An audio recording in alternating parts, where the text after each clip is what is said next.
Daily Landsblog here, back with my brother, David Landsberg, with Brando Landsberg, and with Casey Landsberg. Hey, Case. Hi. This would be Uncle David to you, right? Yep. See how I got that all Never fixed? called him that though. Never called him Uncle David, have you? Uncle Davy once or twice.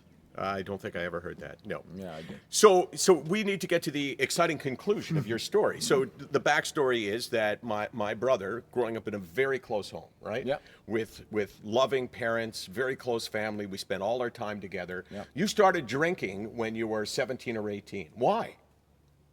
I had this overwhelming feeling that things just were things weren't right. And now that you know what you know, what would you term that as? Anxiety. Right. But you didn't know, even though you No. went through medical school. Was there any point you go through medical school, you become a specialist in, I don't even know what the hell organ you're dealing with, a liver, kidney, something like that. At what point did you think to yourself, with the ultimate in medical training, this is anxiety? Never. Never. Never. Would you go to like the Dominican Republic for medical school or what?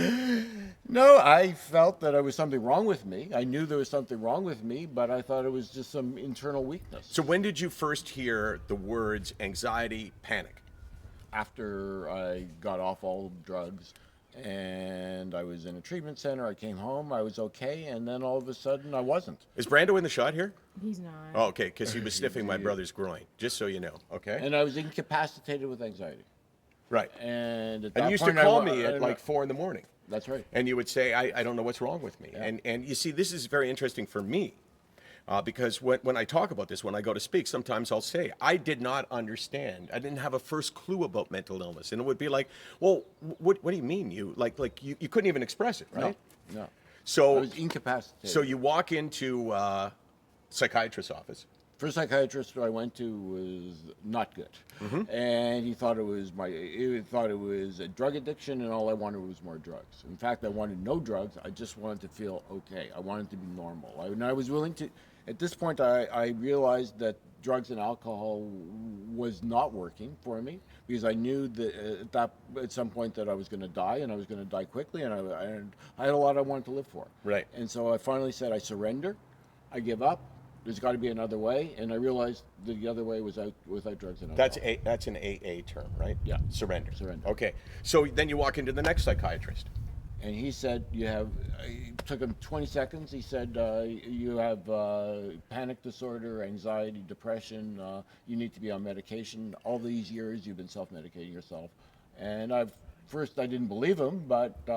So you started taking an antidepressant, and how long until you realized, oh my God, like I feel what I remember to be, or you probably didn't even remember normal, right? I didn't even know what normal was. Right.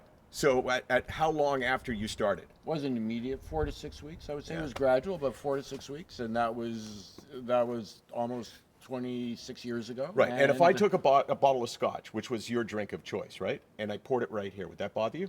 No. If I had, It would bother me because it would smell bad. And, right, right. But you would No, I mean, occasionally by mistake, somebody's hand. We were at a restaurant recently, and I ordered soda water, and somebody gave me it was gin or something, and I went like this, and I spit it into the glass.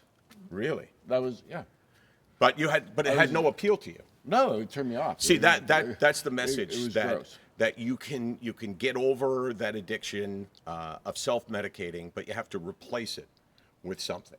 Right. And you found a way to do it. Doesn't have to necessarily be medication, but you got to do something. But it was also AA, and it was a healthy lifestyle. It was exercise. It was right. balance. Okay, get down. Give me 10 push-ups right now. right now. Oh, he's doing it. 2, 3, 4, 5, 6, 7, 8, 9, 10. Beautiful. The Daily Landsblog. No clapping? That's his wife clapping, just so you know, right? The Daily Landsblog, 24 hours a day, 364 days a year. That was pretty good, man. Look at you. You were working the camera, too. I was. Yeah. Do I get to work the kidneys now? Absolutely.